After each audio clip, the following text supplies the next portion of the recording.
ஏகப்பட்ட கமெண்ட்ஸை வாசிச்சிருப்பீங்க.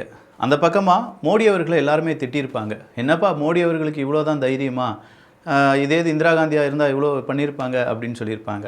இந்த பக்கமாக டொனால்டு ட்ரம்ப் அவர்கள் சொன்ன உடனே இந்தியா கேட்டுருச்சாமே, இந்தியா அடிபணிஞ்சிருச்சா அப்படின்னு சொல்லக்கூடிய நபர்கள். இந்தியா சீஸ்ஃபயர் உருவாக்குனது அமைதியாக போகிறதுக்கு தான்ப்பா அப்படின்னு சொல்லி, எங்களுக்கு போர் தானே வேணும் அப்படின்னு கொஞ்சம் பேர், நீங்கள் தானப்பா போர் தொடங்குறதுக்கு முன்னாடி எங்களுக்கு போரே வேண்டாம், இங்கே அழிவுகள் நிறைய வரும்னு சொன்னீங்க அப்படின்னு சொல்லி நிறைய பேர் மாற்றி மாற்றி பேசியிருப்பாங்க. நிறைய பேர் அரசியலுக்காக பேசியிருப்பாங்க. நிறைய பேர் கடுப்பேற்றுறதுக்காகவே பேசியிருப்பாங்க. நிறைய பேர் என்ன நடக்குதுன்னு தெரியாமையே பேசியிருப்பாங்க. அத்தனை பேச்சுக்களும் இங்கே ஒரு சேர இருக்க போகுது. ஆபரேஷன் சிந்தூர் கண்டினியூ ஆகும் அப்படின்னு சொல்லி நம்முடைய விமானப்படை சொல்லியிருக்காங்க. இன்றைக்கி நம்முடைய முப்படைகளுடைய முக்கியமான இராணுவ அதிகாரிகள் எல்லாருமே டிஜிஎம்ஓ ஆஃபீஸ்லேருந்து அவங்க ஒரு விளக்கத்தை கொடுத்துருக்காங்க.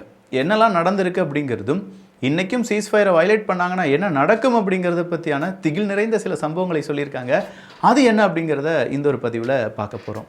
நான் உங்கள் விக்கி, இது உங்கள் தமிழ் விதை. ஷார்ட்டாக கொஞ்சம் செய்திகள். முதலாவதாக நம்ம பார்க்க வேண்டியது சீஸ்ஃபயர் அப்படிங்கிறது உருவாகுனதை எப்படி நம்ம பார்க்கலாம் அப்படிங்கிறது தான். இந்த சீஸ்ஃபயர் அப்படிங்கிறது இந்தியாவும் பாகிஸ்தானும் தனியாக அவங்க இரண்டு பேருடைய டிஜிஎம் ஆஃபீஸ்லேருந்து பேசப்பட்டதால் உருவானது அப்படின்னு சொல்லி இந்திய அரசாங்கம் சார்பாக ஒரு விளக்கத்தை கொடுக்குறாங்க. அதுவே நம்முடைய ப்ரெஸ் மீட்டினுடைய ஒட்டுமொத்தமான அறிக்கையாகவும் வெளியில் வருது. ஆனால் டொனால்டு ட்ரம்ப் அவர்கள் இல்லை, நான் ரொம்ப நேரம் பேசி தான் இவங்க இரண்டு பேரையுமே சம்மதிக்க வச்சுருக்கேன். இரண்டு தலைவர்களும் ரொம்ப சூப்பரான தலைவர்கள்.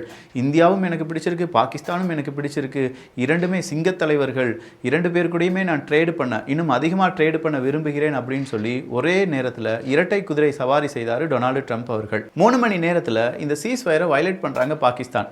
அந்த நேரம் எல்லாரையும் டொனால்டு ட்ரம்ப் அவர்களை டேக் பண்ணி, டொனால்டு ட்ரம்ப் அவர்களே நீங்கள் தானே ஏதோ தீர்த்து வச்சேன்னு சொன்னீங்க, சீஸ்ஃபயர் உருவாக்கி வச்சேன்னு சொன்னீங்க, இந்த பாருங்கள் சீஸ்ஃபயர் வயலேஷன் பண்ணிட்டு இருக்காங்க, பாகிஸ்தானுக்கு ஏதாவது நல்ல ஒரு பெரம்பு கம்பு அடியை கொடுங்க பாஸ் அப்படிலாம் சொல்லி கேட்டாங்க.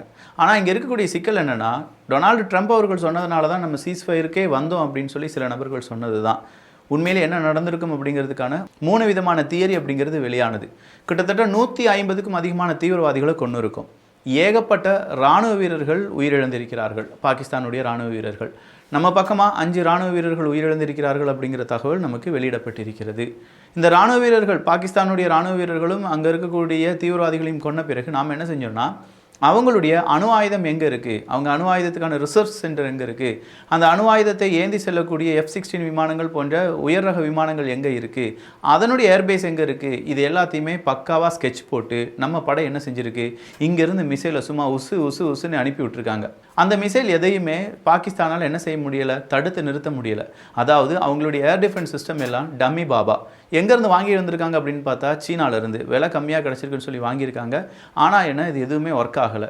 மிலிட்ரியில் ஏர் டிஃபென்ஸ் சிஸ்டம் ஒர்க் ஆகாமல் போனது முதல் நாடு பாகிஸ்தான் தான். ஒரே நாளில் அணு ஆயுத நாட்டுக்கு எதிராக பல தாக்குதலை செய்த ஒரு உன்னதமான தைரியமான நாடும் இந்தியா தான்.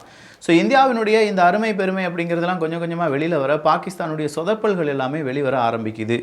நேராக நம்ம ஆட்கள் என்ன செஞ்சிட்டாங்க, ஒரு இராணுவ பேஸில் குறிப்பாக ஒரு சுரங்கத்துக்குள்ளே நம்முடைய மிசைலை தூக்கி போட்டாங்க. அந்த சுரங்கம் வெடித்து செதறது, உள்ளக பார்த்தா எல்லாமே அணு ஆயுதங்களுக்கான ஒரு சுரங்கமாக இருக்க வாய்ப்புகள் இருக்குதுன்னு சொல்கிறாங்க. இங்கேருந்து ரேடியேஷன் வந்துருச்சா இல்லையோங்கிற பயத்திலேயே அமெரிக்கா என்ன சொல்கிறாங்க, இப்படியே விட்டு அணு ஆயுத போர் வந்துடும்டே அப்படின்னு சொல்லி பெரிய அளவில் அமெரிக்கா இதை சீஸ்ஃபயர் ஏற்படுத்துவதற்கான முயற்சிகளை ஈடுபடுறாங்க. இதற்கு இன்னொரு காரணமும் இருக்குது. ஒருவேளை F-16 விமானத்தை நம்ம போட்டு தள்ளியிருக்கலாம் அப்படிங்கிறது தான். J-17 விமானம் மட்டும் கிடையாது, F-16 ரக விமானத்தையும் நாம் என்ன செஞ்சுருப்போம், அடிச்சிருப்போம். அதெல்லாம் நீங்கள் யார்கிட்ட கேட்கணும், நேராக பாகிஸ்தான்கிட்ட போய் கேளுங்க அப்படின்னு சொல்லி நம்முடைய ஏர் மார்ஷல் அவர்கள் கூறுறாங்க. ஏர் மார்ஷல் அவர்கள் இதை மட்டும் சொல்லலை, ஏகப்பட்ட நபர்களை நாங்கள் கொண்டுட்டோம். அப்போ ஒரு நிருபர் கேட்குறார், எத்தனை நபர்கள் அப்படின்னு சொல்லும்போது, எங்கள் கொல்றது மட்டும்தான் எங்களுடைய வேலை, இலக்குகளை அடைவது மட்டும்தான் எங்களுடைய வேலை, அந்த உடலை போடக்கூடிய அந்த பேக் இருக்குல்ல, அது என்றது எங்களுடைய வேலை கிடையாது அப்படின்னு சொல்லிட்டாங்க. அதை விட ரொம்ப முக்கியமாக நம்முடைய கப்பற்படை அதிகாரி என்ன தெரியுமா சொன்னார், வேறு லெவலில் இருந்துச்சு அவருடைய ஸ்பீச். நீங்கள் கண்டிப்பாக அவருடைய ஸ்பீச் நீங்கள் கேட்கணும். நான் வேணால் இன்றைக்கி நம்முடைய வாட்ஸ்அப் குரூப்பில் போட்டுடுறேன். அவர் சொல்கிற வார்த்தை என்னென்னா, கப்பற்படையும் இதே மாதிரி எஸ்கலேஷன் ஃபீல்டில் இருந்துட்டு தான் இருக்கும், அந்த லேடர் ஸ்ட்ரக்சரில் இருந்துட்டு தான் இருக்கும். இதுக்கு மேலே இன்றைக்கும் பாகிஸ்தான் பதிலடி கொடுக்குறேன் இல்லாட்டி திருப்பி அடிக்கிறேன்னு சொல்லி ஏதாவது செஞ்சாங்கன்னா பாகிஸ்தானுக்கு என்ன நடக்கும் அப்படிங்கிறத நாங்கள் ஆல்ரெடி செஞ்சு காண்பித்து விட்டோம். பாகிஸ்தானுக்கு நல்லாவே புரியும். வேணும்னா அவங்க செஞ்சுக்கிட்டோம் என்ன வேணாலும், அதன் பிறகு என்ன நடக்கும் அப்படிங்கிறது பாகிஸ்தானுக்கே தெரியும்னு சொல்லிட்டு மைக் ஆஃப் பண்ணார். வேறு லெவல் ஒரு சினிமேட்டிக் பிஜிஎம்லாம் போட்டு அந்த மனுஷன் அப்படியே ஜூம் பண்ணி ஏஜெண்ட் நேவி அப்படிலாம் சொல்லி போட்டோம்னா செம்மையாக இருக்கும். அந்த அளவுக்கு நம்முடைய முப்படைகளுடைய முக்கியமான நபர்கள் எல்லாருமே இந்த ஆப்ரேஷன் எப்படி இருந்துச்சு அப்படிங்கிறது எல்லாத்தையுமே தெளிவாக சொல்லிட்டாங்க. 9 இடங்கள் 21 டார்கெட் எந்தெந்த இடங்களை நம்ம அழிச்சோம் அப்படிங்கிறதும், எந்த தீவிரவாதிகள் எப்படி இருந்தாங்க அப்படிங்கிறதுக்கான லிஸ்ட்டும், அந்த தீவிரவாதிகளுடைய இறுதி மரியாதையின் போது எந்தெந்த தீவிரவாதிகள் பங்கெடுத்தார்கள், அதில் என்ன அரசு அதிகாரிகள் இருந்தாங்க, எந்த மாதிரியான ராணுவ அதிகாரிகள் இருந்தாங்க, அவங்களுடைய லிங்க் என்ன அப்படிங்கிறதுக்கான கம்ப்ளீட் ஃபோட்டோஸ் வீடியோஸ் எல்லாத்தையுமே இந்தியாவினுடைய ராணுவ வீரர்கள் எடுத்து அதை இன்னைக்கு பிரஸுக்கு கொடுத்துட்டாங்க. இந்த அளவுக்கு பாகிஸ்தானுடைய ராணுவ வீரர்கள் பாகிஸ்தானுடைய தீவிரவாதிகள் கூட இருக்காங்களே, நீங்கள் இதுக்கு மேலே பாகிஸ்தானுக்கு சப்போர்ட் கொடுப்பீங்களா அப்படிங்கிற கேள்வியும் கேட்டுட்டாங்க. இப்போதைக்கு சீஸ்ஃபயர் அப்படிங்கிறது வெறுமனே ஒரு அண்டர்ஸ்டாண்டிங் மட்டும்தான், அது அக்ரிமெண்ட் கிடையாது. அக்ரிமெண்ட் ஆனால் மட்டும்தான் நம்மளால் பாகிஸ்தானை திரும்ப அடிக்க முடியாமல் போகும். இப்போ இதுக்கு மீடியேட்டர் யாரும் இல்லாததுனால எப்போ வேணாலும் பாகிஸ்தான் அடித்தாங்கன்னா உடனடியாக நம்ம போர் அப்படிங்கிறத வச்சு ஆக்ட் ஆஃப் வார் அப்படிங்கிற மாதிரியே திருப்பி பதிலடி கொடுத்துருவோம். பீரங்கி குண்டுகள் இங்கே வந்து விழுந்தது என்றால் இங்கிருந்து மிசைல்ஸ் அங்கே போகும் அப்படிங்கிற தகவல் வெளியானது.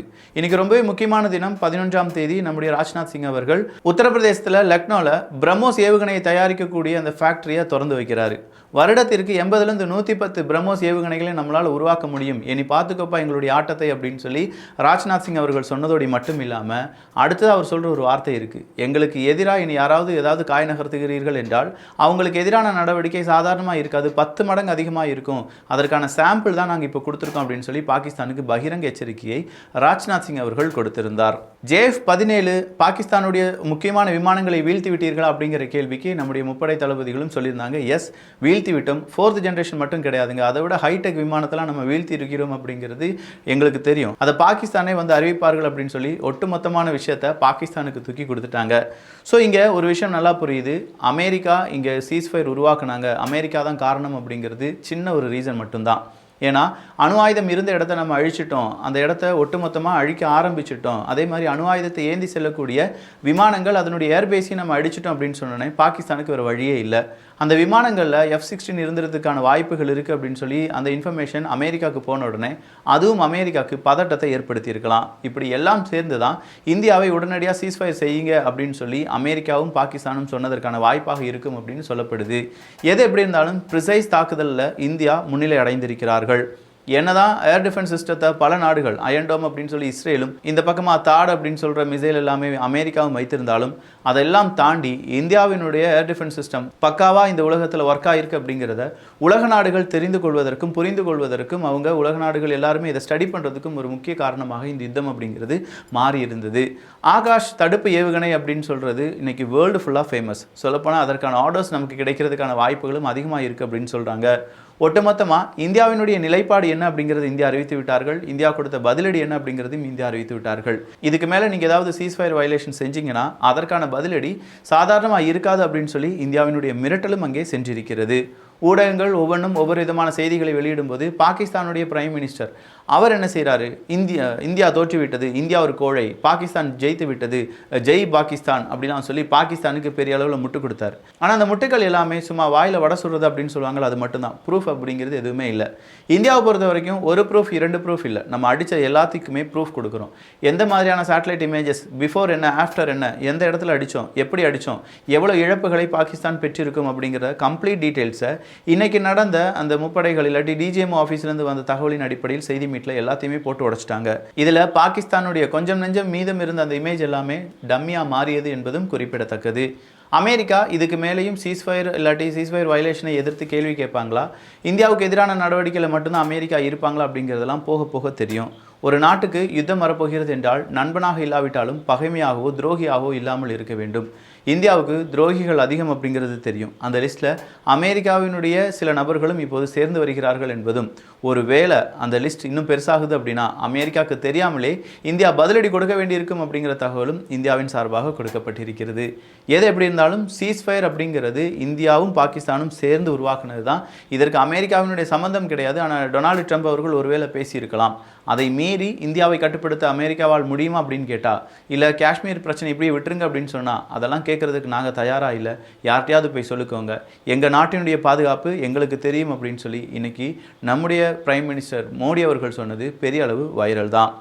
ஏறத்தாழ எல்லா செய்திகளையும் பார்த்து விட்டோம். அதில் முக்கியமாக நம்முடைய இராணுவ தளபதிகள் சொன்ன அந்த அப்டேட், அதுவும் நேவி சொன்ன அந்த அப்டேட், இது எல்லாத்தையுமே பார்த்துருக்கோம். இது பற்றி உங்களுடைய கருத்துக்கள் இங்கே வரவேற்கப்படுகின்றன.